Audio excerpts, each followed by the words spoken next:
Good morning to my pastors.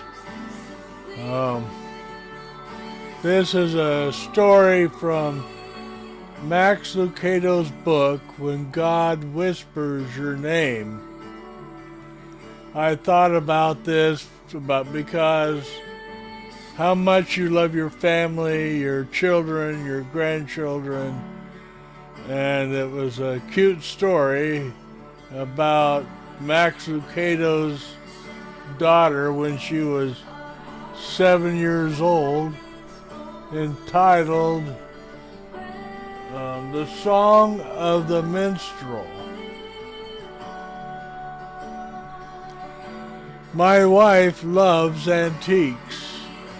I don't. I find them a bit old. But because I love my wife, I occasionally find myself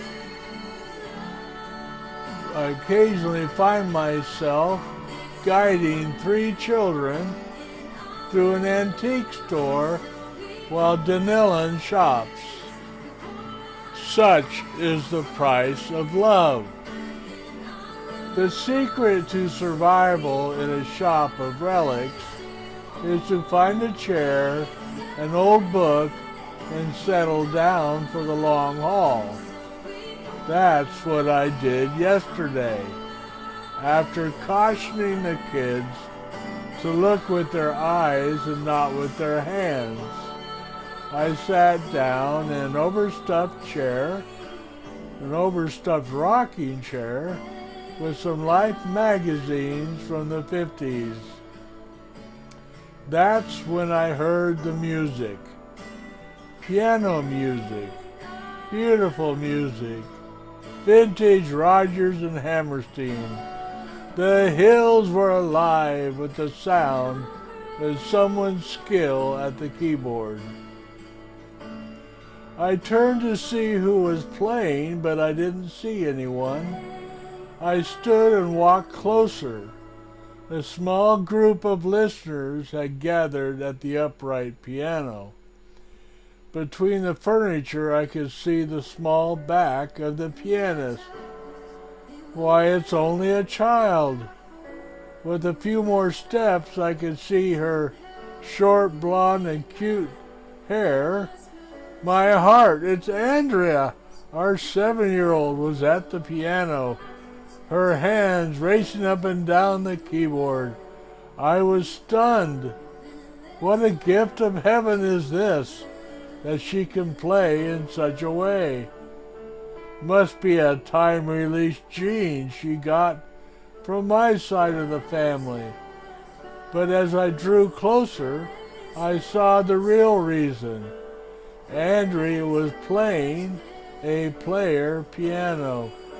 She wasn't making the music, she was following it.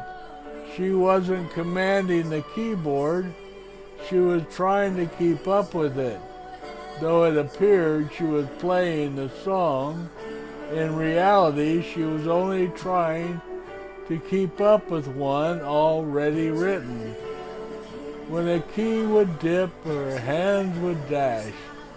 Oh, but if you could have seen her little face, delighted with laughter, eyes dancing as would her feet had she been able to stand and play at the same time.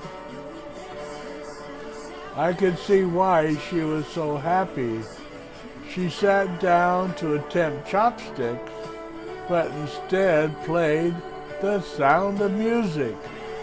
What's more, she couldn't fail. One greater than she was dictating the sound. Andrea was free to play as much as she wanted, knowing the music would never suffer. It's no wonder she rejoiced. She had every reason to, and so do we. Hasn't God promised us the same? We sit at the keyboard willing to play the only song we know, only to discover a new a sublime song, and nobody is more surprised than we are when our meager efforts are converted into melodious moments.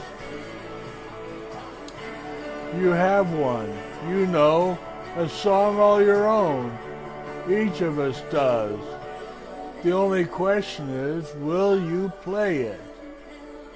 Yes, we all have a song all our own. Our testimony of how God has brought us from the sheepfold or the muck and the mire of the world and the past and brought us to Him.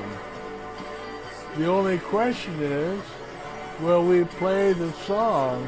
Will we share our testimony? By the way, as I watched Andrea play that day in the antique store, I observed a couple of things. I noticed the piano got all the credit. The gathered crowd appreciated Andrea's efforts, but they knew the real source of the music.